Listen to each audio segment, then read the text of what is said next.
1 Coríntios capítulo 13, versículo 1 em diante.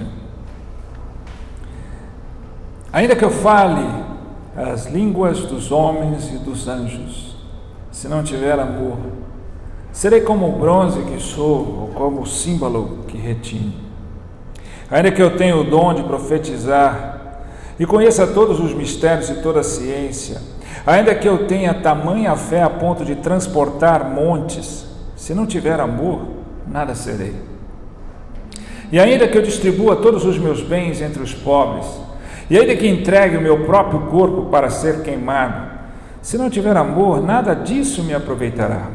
O amor é paciente, é benigno, o amor não arde em ciúmes, não se ufana, não se ensoberbece, não se conduz inconvenientemente, não procura os seus interesses, não se exaspera, não se ressente do mal, não se alegra com a injustiça, mas regozija-se com a verdade.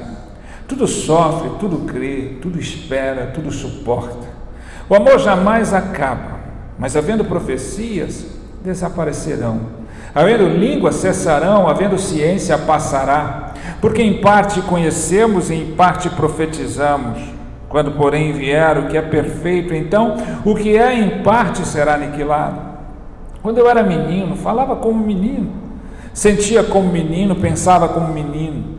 Quando cheguei a ser homem, desisti das coisas próprias de menino. Por quê? Agora vemos como um espelho, obscuramente. Então, veremos face a face. Agora conheço em parte, então conhecerei como também sou conhecido. Agora, pois, permanecem a fé, a esperança e o amor, estes três, porém, o maior destes é o amor. Amém? Vamos orar.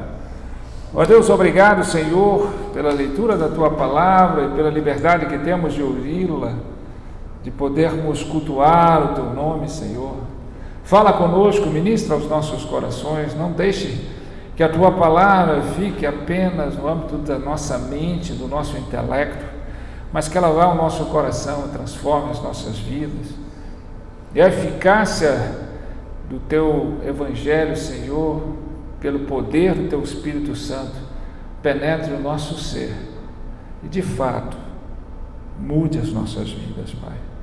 Te louvo, Senhor, e agradeço em nome de Jesus. Amém. Amém. Esse texto da Bíblia talvez seja um dos textos mais decantados da Palavra de Deus, né? O texto talvez mais lido, um dos textos mais bonitos, um dos textos mais impactantes da Palavra de Deus, se bem que toda a palavra o é, mas esse é um daqueles textos que até aqueles que não conhecem Jesus sabem e o conhecem. Falando de amor, né? Amor, essa palavra tão forte, tão potencializada na vida humana, né?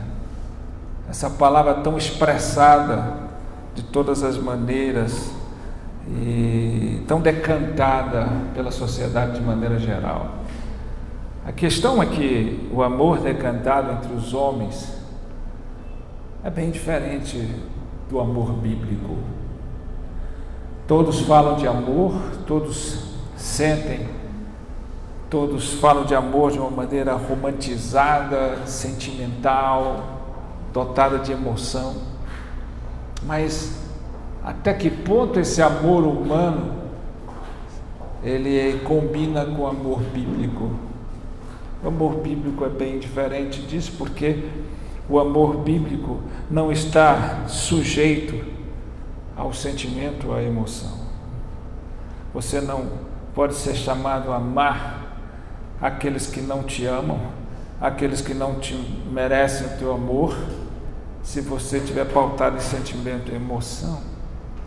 O amor bíblico, ele é um mandamento, ele é um compromisso, ele é comportamental. Nele há sentimento, nele há emoção, mas ele não está atrelado a isso. Em muitas versões bíblicas, esse texto você não diz amor, ela se refere ao amor como caridade. E caridade, no sentido que é o mesmo sentido de amor, é o amor em ação. é o amor fazendo, é o amor agindo, né? Mesmo sem sentimento, mesmo sem emoção. Isso é o amor que faz, o amor em total ação. Então nós precisamos definir isso, porque muitas vezes nós precisamos nos perguntar, nos auto-examinar se temos vivido o amor bíblico ou se temos sustentado por este amor popularmente desenvolvido entre os seres humanos, esse amor sentimentalista, emocional, romantizado, né? Falho, mas que é tudo menos o amor bíblico, né? Para que a gente possa entender esse texto tão rico do apóstolo Paulo, a gente precisa entender que ele está falando do amor quando ele fala dos dons ministeriais, dos dons espirituais. No capítulo 12 de Coríntios, ele vem e mostra o mais excelente, o amor.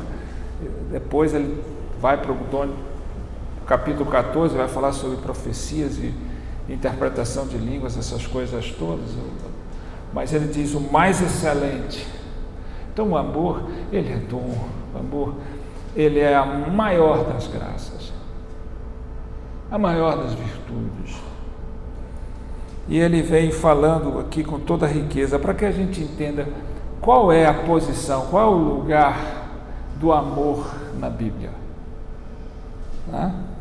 Será que a Bíblia é um livro de romance, é um livro daqueles filmes que você assiste, quer ver o beijo no final e o mocinho ficando com a mocinha?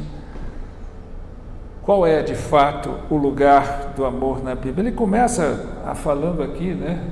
Eu posso falar as línguas dos homens e dos anjos. É claro que o que ele está dizendo, as línguas dos homens, fica bem claro, né? As línguas dos homens, ele está falando línguas estrangeiras. Eu posso falar em qualquer língua, de qualquer nação. Imagina, né? Um poliglota, uma pessoa que fala 6, 8 línguas, é fantástico. Você imagina falar todas as línguas. É claro que ele está falando um exagero, a língua dos anjos. Mas se não tiver amor, é só barulho. É só barulho. Ele está dizendo, né?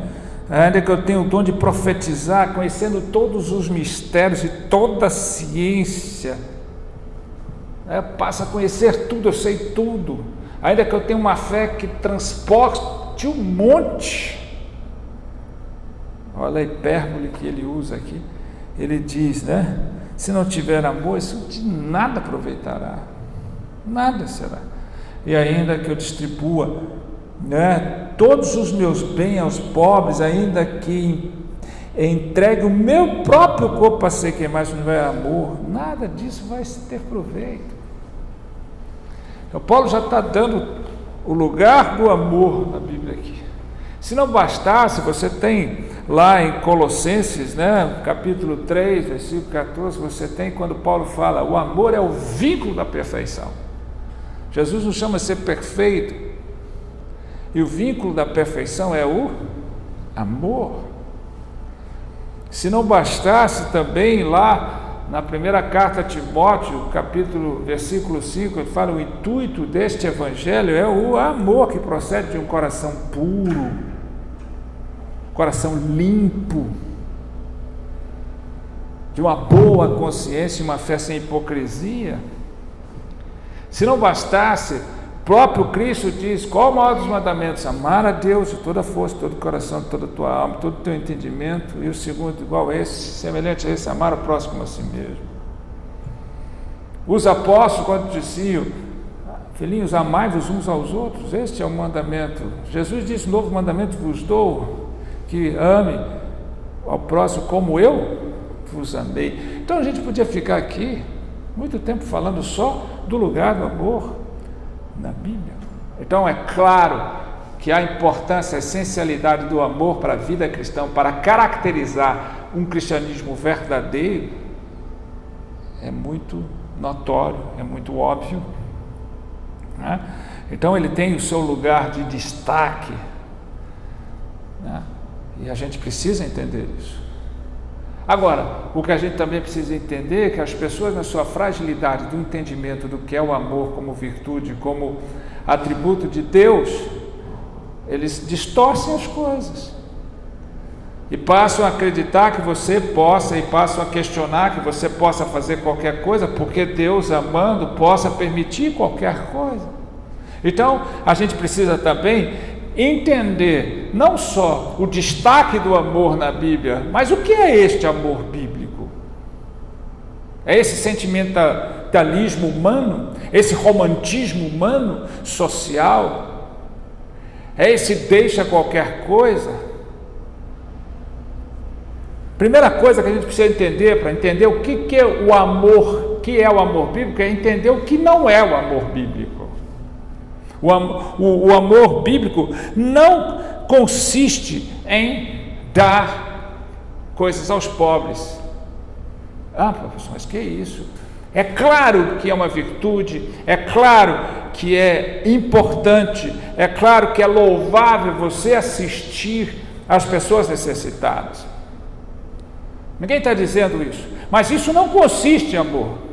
Principalmente nessa época de fim de ano, tem um monte de gente que não tem amor nenhum bíblico em seu coração, doando coisas para os pobres, fazendo campanhas de agasalho, entregando comida, entregando brinquedo para a criança, e todo mundo fica espantado com isso. Muitos deles estão fazendo isso para sua própria consciência, não por amor. O amor é muito decantado nessas atitudes, mas caridade é o amor agindo constantemente, não é o amor usando daquilo que lhe sobra para servir ali para louvor da sua própria glória. Então, essa coisa de dar esmolas, de dar aos pobres, de fazer caridade no final do ano, não consiste o amor bíblico. Outra coisa que não consiste o amor bíblico é em nunca desaprovar a conduta de ninguém. Tem gente que acha que por amor ele não pode desaprovar ninguém, ele não pode dizer a verdade para ninguém, ele não pode desaprovar a atitude de ninguém. Ele tem que ficar light, politicamente correto, deixa cada um fazer o que quer. Isso não é amor. O amor bíblico, ele desaprova a conduta errônea das pessoas. O amor bíblico diz a verdade às pessoas em amor. A Bíblia nunca diz para você dizer a verdade por verdade, como fosse uma franqueza, mas a verdade em amor. Porque essa pessoa pode estar se conduzindo para a perdição, para o inferno. Que amor é esse? Que não luta para as pessoas saírem do caminho errado. Que amor é esse que enxerga o erro das pessoas e é incapaz de dizer: se continuar assim você vai para o inferno, se continuar assim você vai ser destruído. As pessoas no seu erro acham: eu não vou dizer nada, eu vou só abraçar, vou ficar junto ali, deixa a pessoa cometer os erros dele, mas eu estarei ali, deixa que Deus cuide dele. Não! Essa questão de nunca desaprovar o erro das pessoas ou alguém, isso não é amor bíblico. O amor bíblico desaprova, seja de mãe, de mulher, de marido, de filho, de amigo, de parente. A gente não condiz, não fica cúmplice dos erros dos outros, porque se você não diz nada, você está se tornando cúmplice. Se você sabe o que deve fazer e não faz, você está pecando. Então, outra coisa que não é amor bíblico. O amor bíblico não consiste em nunca desaprovar as opiniões religiosas de quem quer que seja. Ah não, em religião não se mete, assim como não se mete em casamento dos outros. Quando você vê as pessoas caminhando apressadamente para o caminho errado e você não diz nada, você acha que isso é amor? Quando você vê as pessoas verdadeiramente se utilizando de religião errada, vivendo uma religião que não leva para o céu, que não tem Cristo Jesus, que não aponta para o único Senhor e Salvador da vida, você Está amando? Quantos que nos cercam? Não, eu acho muito bonito você ter sua religião, eu tenho a minha, nós temos só pequenas diferenças. Não!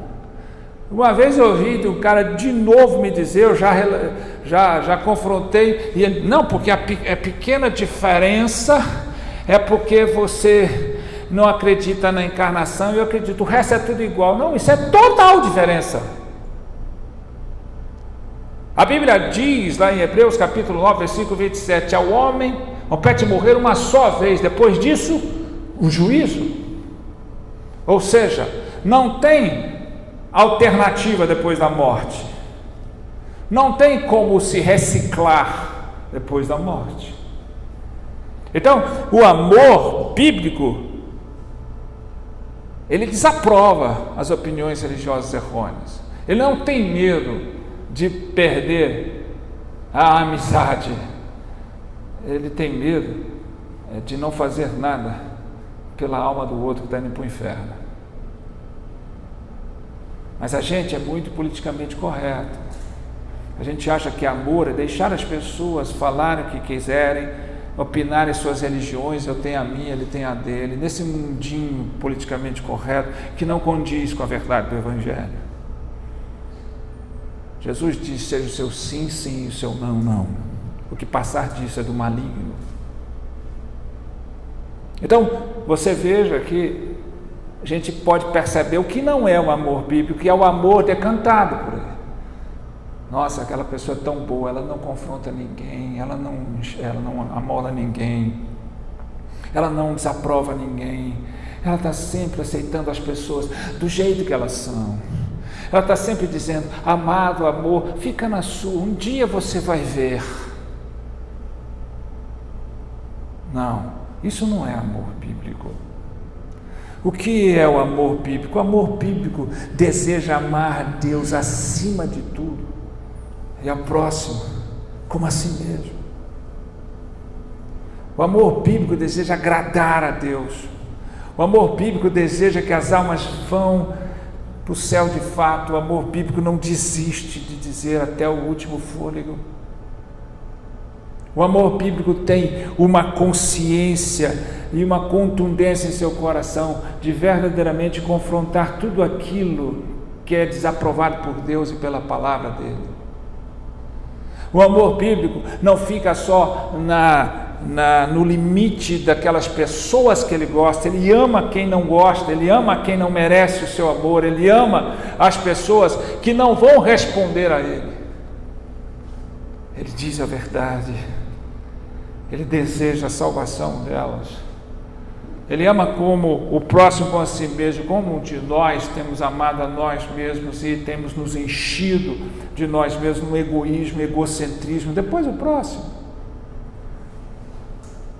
Não, o amor bíblico põe Deus em primeiro lugar, e não os seus desejos, e não os seus sonhos.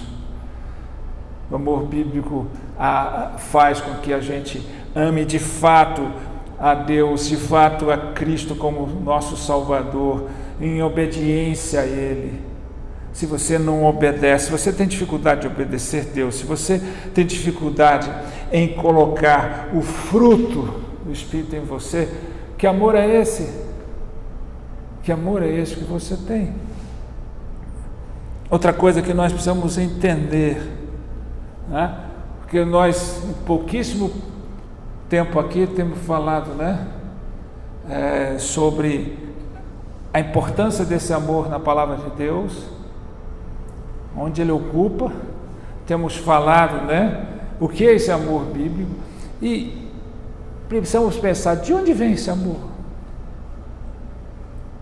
Como eu posso ter esse amor, né? Esse amor é claro que vem de Deus. Esse amor vem do Espírito Santo, que coloca esse amor em nós. E esse amor bíblico só será encontrado no coração mudado, renovado e transformado pelo Espírito Santo.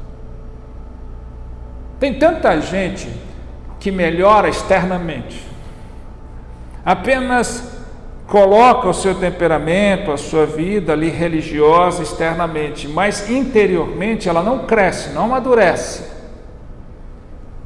não muda. Não há mudança evidente, não há transformação. Não há aquela coisa que a pessoa olha para você e fala: você é outra pessoa, você é uma nova criatura, você é totalmente diferente do que era. Não há uma perspectiva diferente. Então, como que esse Espírito Santo colocou esse amor em nós? Como é que eu posso evidenciar esse amor?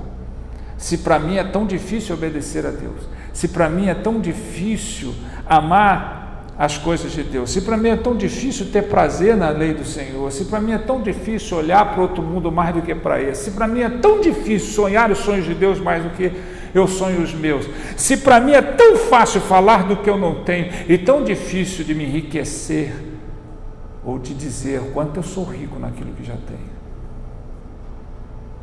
Que amor é esse? Então, de onde vem o amor bíblico? Não vem dos nossos esforços, não vem do nosso sentimentalismo, não vem da nossa criação, não vem da nossa formação educacional, intelectual, não vem das nossas emoções, não vem das nossas características pessoais. Esse amor vem de Deus, e é esse amor em nós, porque o que Paulo está dizendo aqui nesse capítulo, toda essa evidência do amor, toda essa revelação do que o amor é, esse amor é o amor de Deus, não o nosso. O nosso é frágil, falível, o nosso provém de um coração enganoso, desesperadamente corrupto, como diz a palavra de Deus. Mas o amor de Deus em nós, quando ele está movido pelo Espírito Santo, ele é outra coisa. Ele mostra um novo ser, um ser que esforça-se para agradar a Deus, para honrar Cristo. Ele mostra uma pessoa que não tem mais a busca incessante dos seus próprios interesses. É isso que Paulo está dizendo aqui. E outra coisa importante, é o final desse texto. Quando ele diz no fim: restarão agora, pois permanece fé, esperança e amor. Essas três graças. Mas o maior desses é o amor. Por que o amor é a maior das graças? Recapitulando aqui. Primeiro, porque nós precisamos entender que fé, esperança e amor nunca andam desacompanhados, desconectados. Não é uma questão de mostrar quem é maior que quem. Não é uma questão de dizer que se eu tenho amor eu posso esquecer a fé, esquecer a esperança. Não. Primeiro, que o amor não te salva. Não é o amor que te leva à salvação. Você é salvo pela graça mediante a fé. É a sua fé em Cristo Jesus que te salva. Então, olha a importância disso. Então, porque senão você vai falar: então só basta eu amar que eu estou salvo e garantido no céu. Não. A salvação vem mediante a fé.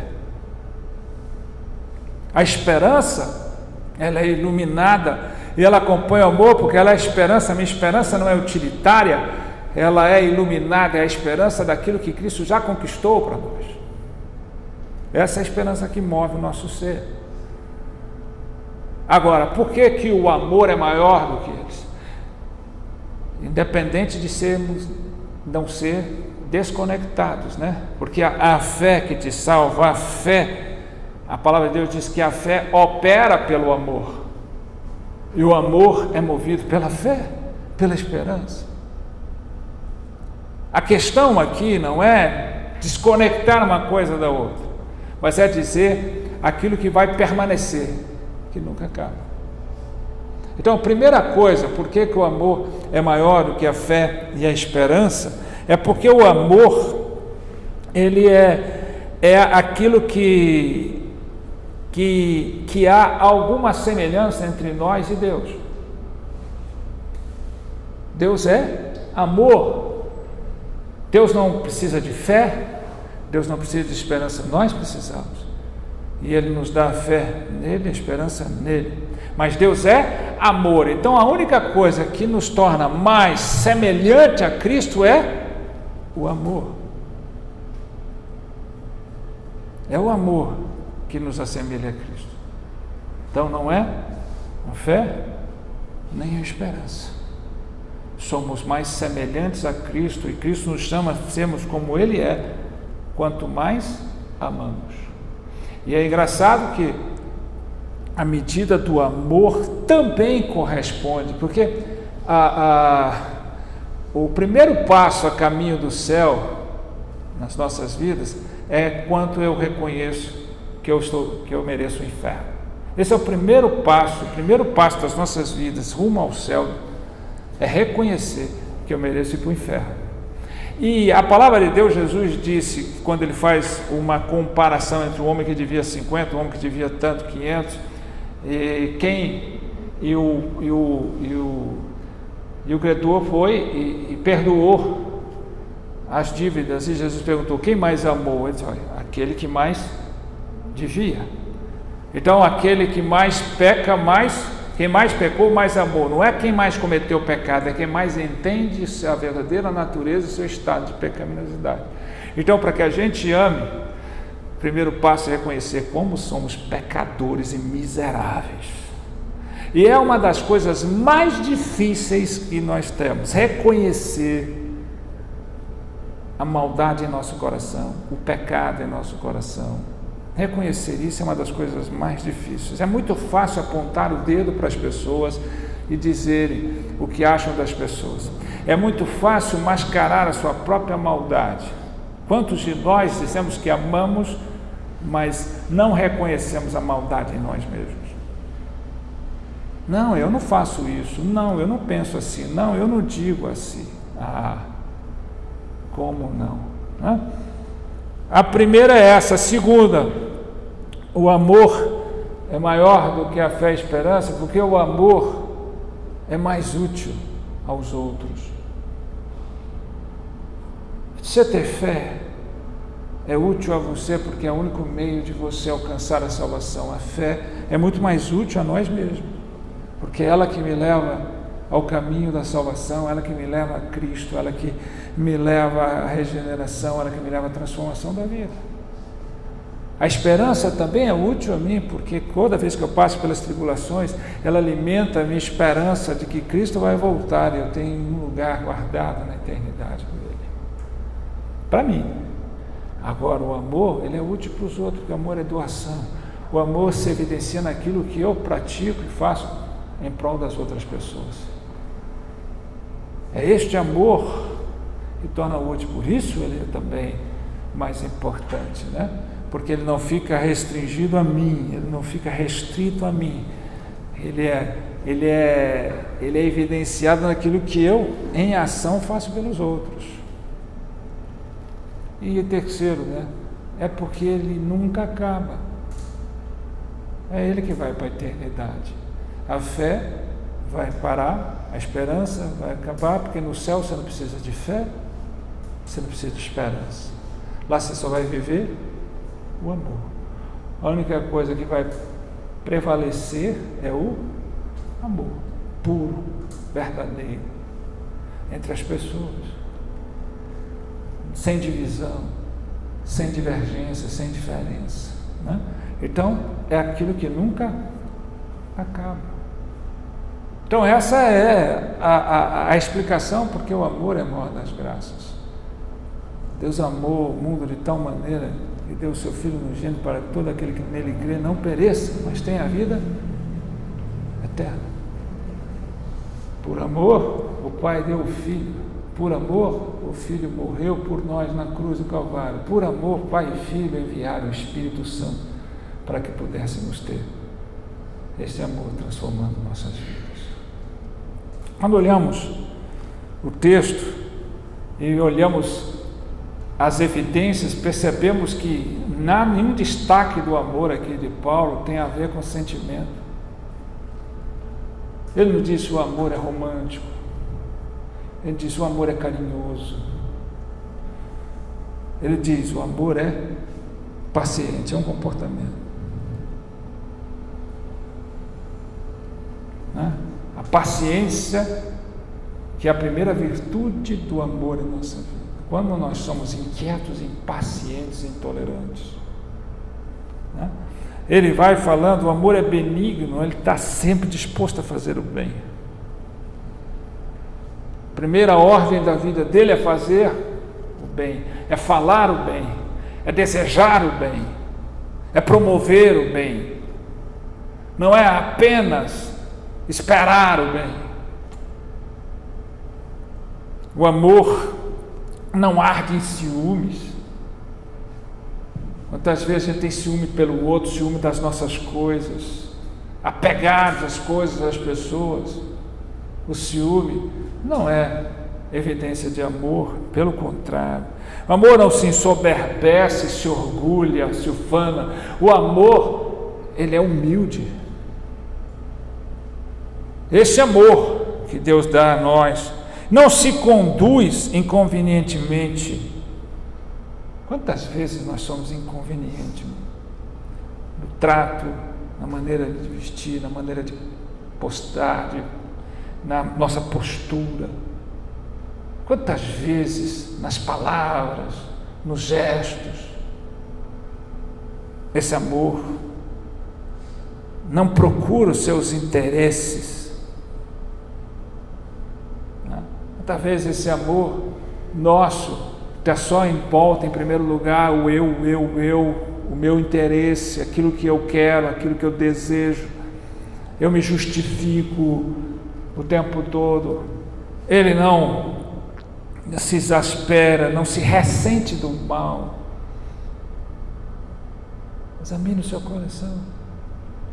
Veja se essas virtudes comportamentais têm sido prática da sua vida. Veja se seu coração não está cheio de amargura, cheio de ressentimentos, e você se justifica o tempo todo. E diz que tem esse amor. Não se alegra com a injustiça. Quantas vezes, em benefício próprio, mesmo diante do inimigo, a gente se alegra com aquilo que pode acontecer. Isso não é o amor de Deus. Mas ele se regozija com a verdade. A verdade sempre é motivo de alegria, porque ela nos faz crescer, ela nos faz desenvolver. Tudo sofre, tudo crê, tudo espera, tudo suporta. O amor jamais acaba. Todas essas coisas, todos esses dons vão passar. Hoje a gente vê em pouco, mas quando vier o perfeito, que é Cristo, tudo que é parte em nós será aniquilado. Ele diz, quando eu era menino, falava como menino, sentia como menino, pensava como menino. Quando cheguei a ser homem, desisti das coisas próprias de menino. O amor é a característica da maturidade cristã. Quanta infantilidade existe em nós? Até quando vamos ser e agir, e falar e fazer como menino, sem crescer, sem amadurecer, sem ter atitudes que combinam com as características de um cristão movido pelo amor de Deus? Quantas vezes nós temos atitudes completamente antagônicas, completamente contraditórias. Ah, mas eu sou assim, mas eu sou assado. O amor não nos permite isso. Paulo está dizendo, eu não posso dizer que tenho esse amor se eu ainda vivo fazendo coisas de menino, agindo como menino, tendo as mesmas coisas de menino, infantis. Será que agora eu sou adulto e continuo agindo como menino? Falando como menino? Fazendo coisas de menino? Será que esse amor não é o combustível para a minha maturidade? Então nós precisamos mesmo fazer uma autoavaliação e viver esse amor. Para aqueles que não têm, tem uma chance, só há em Cristo. Só há em Cristo. Só Cristo pode enviar. Peça, Senhor, derrama do teu amor em mim.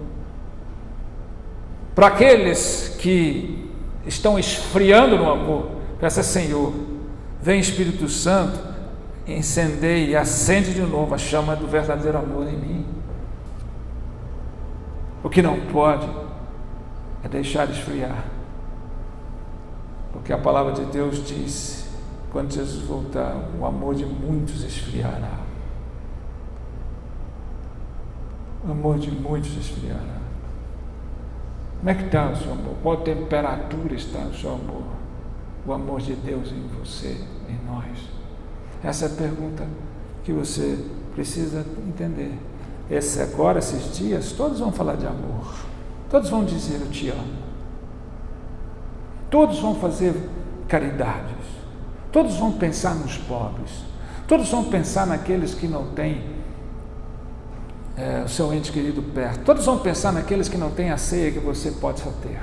Todos vão pensar nos presentes que não podem ganhar. Todos vão pensar na presença que não pode desfrutar.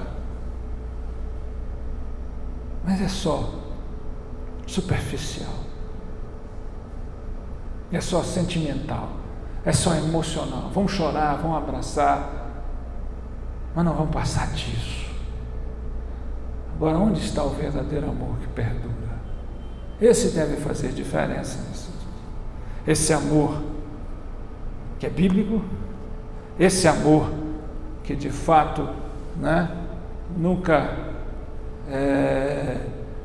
desiste de desaprovar o que está em conduta errada, desaprovar o que tem a sua opinião religiosa errada, de se mostrar quem é e não se esconder,